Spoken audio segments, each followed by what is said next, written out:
This is TradeFlow News, bringing you relevant news and insights from around the world. TradeFlow News, enabling trade for SMEs and economies worldwide.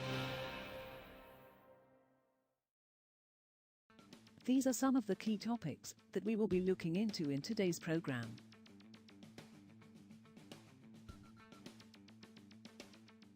First, let's take a look at the overnight headlines which are impacting the commodity markets.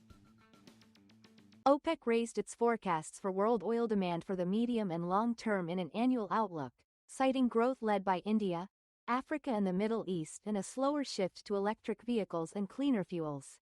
The OPEC, in its 2024 World Oil Outlook published on Tuesday, sees demand growing for a longer period than other forecasters like BP, and the International Energy Agency, which expect oil use to peak this decade. Future energy demand is found in the developing world due to increasing populations, middle class and urbanization, said OPEC Secretary General Haytham El-Ghais during the report's launch in Brazil, a country with which the group is seeking to form closer ties.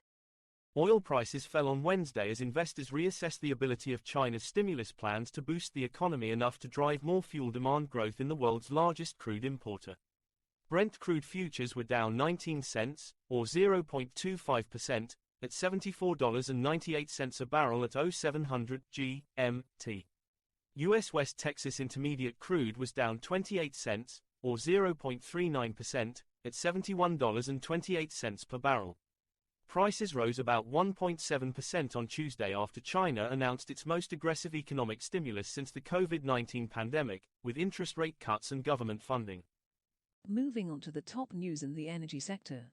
Libya's crude oil exports have slumped to about 400,000 barrels per day, BPD, this month from August's 1.02 million barrels of oil per day, port and shipping data show, as the OPEC member grapples with a political crisis that has slashed output.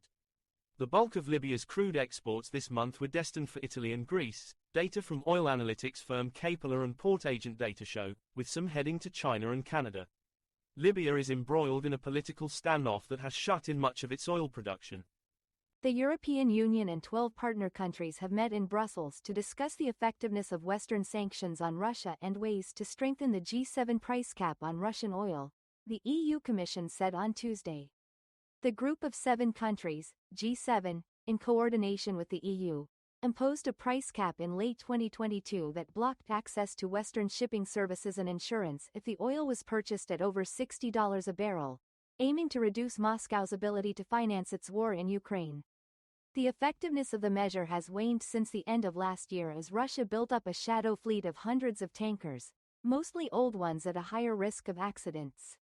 Next, we have the top news in metal markets. Gold hit a record high on Wednesday, boosted by a softer US dollar and hopes of more interest rate cuts, while investors looked for new signals for the Federal Reserve's interest rate trajectory.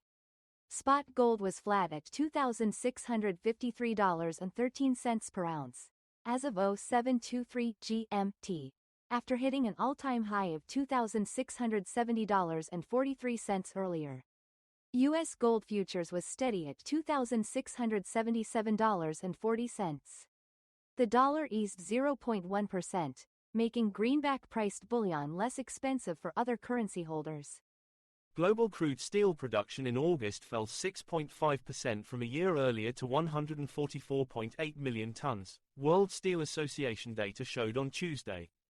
Crude steel output from China, the world's top producer and consumer of the metal, fell 10.4% to 77.9 million tons in August, the data showed. We will now look at the top news in the agricultural sector.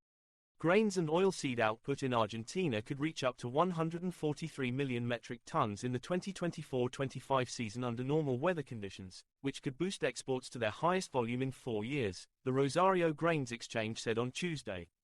Given normal conditions, exports of the country's soy, corn, wheat and other crops could rise to 101.5 million tons, the exchange said since the 2020-21 season.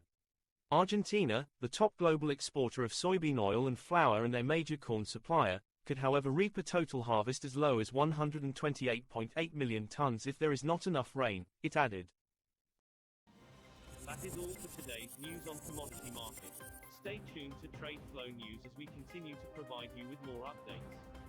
We also invite you to follow us on Twitter at TradeFlow News, which allows you to watch our program on your mobile device or desktop to receive information from there.